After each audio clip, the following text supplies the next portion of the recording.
We're going to talk about the 24-hour real estate challenge. The 24-hour real estate challenge.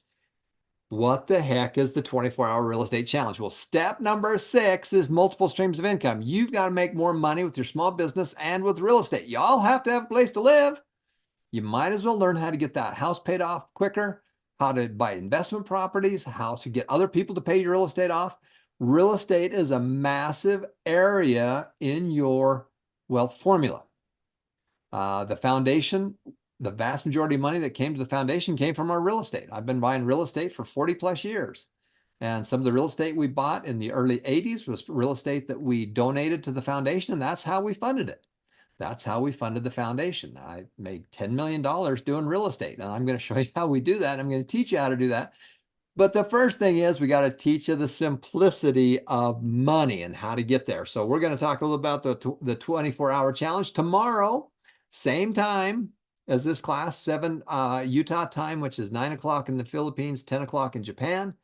We're going to be doing another class. And this class is all about case studies. We're going to do something. And so we have the 24-hour challenge. So you're saying, well, what the heck's the 24-hour challenge?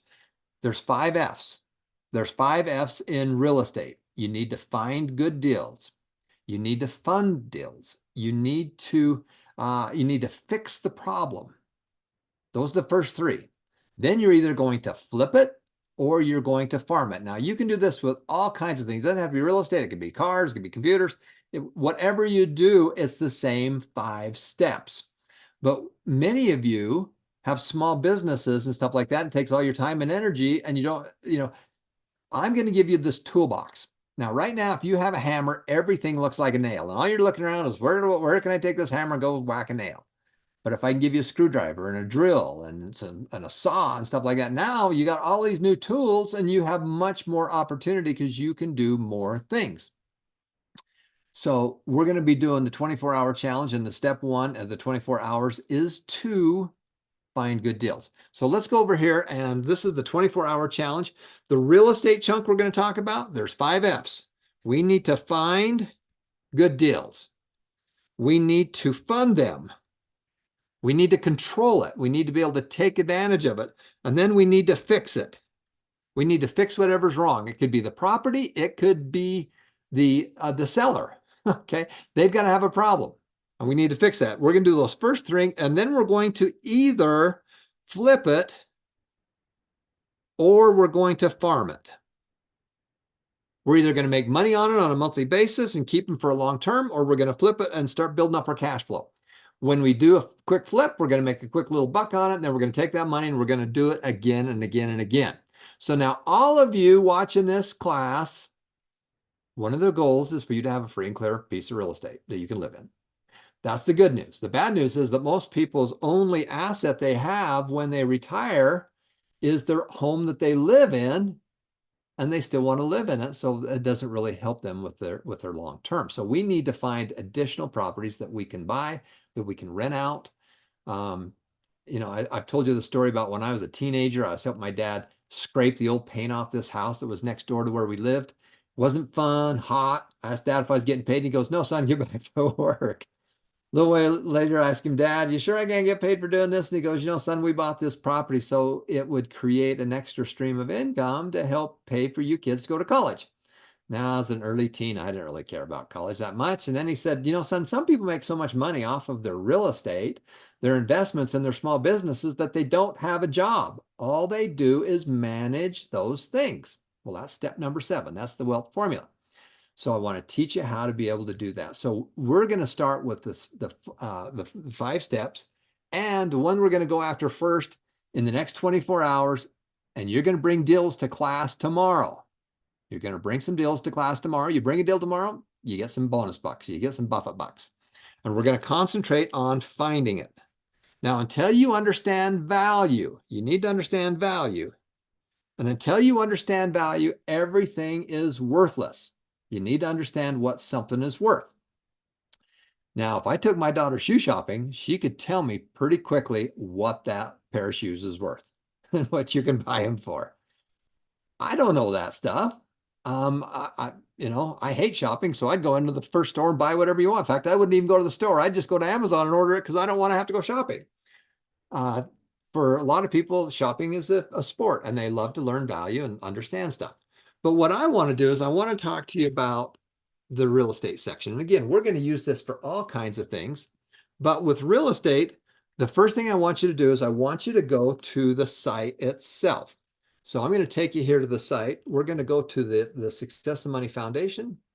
We're going to let's go there now.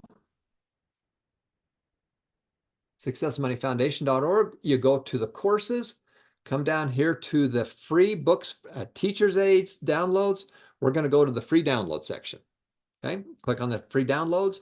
And then I want all of you to scroll down here to the bargain finder. You're going to come down here to the bargain finder. Now, this is the product that I helped Bob Allen create when we took those people out of an unemployment line. We took people out of an unemployment line in St. Louis. We taught them how to flip some real estate because we wanted to make $5,000 in 90 days. It's a true story. It's a wonderful book. I highly recommend you all go through it. But this is the system that Bob and I created so that we could figure out how to keep track of all the properties. Now, in the next 24 hours, this is what I want you to do. I literally want you to go to this program, this bargain finder, and I want you to print out 10 of them. 10 of them. Now, you're going to do a lot more than that, but I want you to print out 10 of them, all of you. Johnson, I'm talking specifically to you. You would be a master at this part. So now the first thing you're going to do is you're going to print out a bunch of these, and then all you're going to do is you're going to start learning value. All I want you to do is learn value. You can go the next steps if you want, but we're going to learn value. So here's that same form. And the different steps that we have on it is step number 1 is to keep track of your deals. So the first thing is the name of the seller. So you're literally going to go look at properties. You're going to knock on doors. You're going to call real estate agents. You're going to do whatever it takes, but I want you to get 10 of these, and I want you to do it in the next 24 hours. Now, if you do 5, somebody's going to win some business. So money's a game and games are fun, and somebody's going to win some more money tomorrow if you do what I'm asking you to do. So you keep track of the name of the person. Is it an owner? Are they selling it themselves? Or is there a real estate agent involved? All we're trying to do is understand value. Until you understand value, everything's worthless. I want you to keep track of the square meters or the square footage. I want you to find out how old it is. Now, how do you find out how old a house is? Well, you go in the bathroom. Many places around the world, you go and say, I got to go to the bathroom for a second. You go in the bathroom, you pull up the toilet seat, not the seat, but the tank. You go to the water tank. You're going to go to the water tank. You're going to take off the lid. You're going to look on the bottom of the lid, and it'll tell you the date that the toilet was made, what year it was made. Well, if that's an original toilet, that's about when the house was built. So that gives you an idea of how old the house is. Okay. So we're going to do that part. We're going to figure out the age on it. And again, all we're doing is just trying to get data. We're going to put the address on it. We're going to write the number of bedrooms and the number of bathrooms. How many bedrooms and baths? Because we're going to start looking at value and start understanding what stuff is worth. This is where it's located, the city, state, province, whatever. Does it have a carport? Does it have a garage or nothing? Or is it just a pure house or condo or whatever it is? Tell me about the neighborhood. Can you walk down the street at 3 o'clock in the morning and be comfortable walking down that street? If you can't walk down that street at 3 o'clock in the morning, you have no right investing in that neighborhood unless you got a big guy that can. All right. Family member, kid, whatever. Is it brick frame? Tell me about it. Stucco, whatever it is. And then keep track of it. The phone number. Well, how do I keep track of this guy? And anything else that's other. Now, after that, what we're going to do is we're going to ask some questions. And again, they're not, just remember, only 3 out of 100 deals make sense to us. We're trying to make a profit here. We're not trying to buy this. Now, you can buy this property and have it and do it speculating and hold on to it till it goes up in value. That's a bonus to me. I like to make a profit the day I buy. I cash the check the day I sell. Now, inflation is going to help you make more money off that deal. But the real key is the first thing is we want to flip some stuff. We want to tie it up. We want to turn around and flip it. We want to make a profit on it. So we're to get our feet wet. And then you're going to find one deal that you're going to keep. I was flipping little properties as I got started in my early 20s. And then I found one good deal that cash flowed, and I kept it. And I kept that property for 40 years, and I gave that property to the foundation. So that just gives you an idea. But we're going to flip some properties to start building up our cash flow. Now, let's get back here to our form here. So you're going to ask him, why is he selling? Why are you selling? You're trying to solve a problem. We're trying to, number 3 is to fix it. Is there a problem with the property or a problem with the individual? We're looking for somebody that's flexible, somebody that's getting divorced, somebody that's moving, somebody that's got a new house, I got a new job. They can be flexible with us. 97% of the deals out there don't fit our criteria. So if you just look at 100 deals, just know that 97% of them don't fit, but 3 of them do, and that's what we're concentrating on. And so we're going to ask them, why are you selling? Well, I bought a new house. We're moving. I can't afford it. Whatever it is, ask them, just be helpful and say, well, why do you want to know that? Well, one of the things I want to do is to find out why are you selling? And then I'm going to help figure out a way to solve the solution for you. That's what we do. Plans if it doesn't sell. What do you mean the plans if it doesn't sell? Why are you asking that question? Well, the plan if it doesn't sell is because, are you going to rent it out? Well, would you be interested in rent it out to me with an option for me to buy it? If you say, well, the plans, I'm just going to sit on it till it sells, well, that tells you a bunch too. We want to ask them, has there been any offers on the property? Has anybody made an offer to buy the property?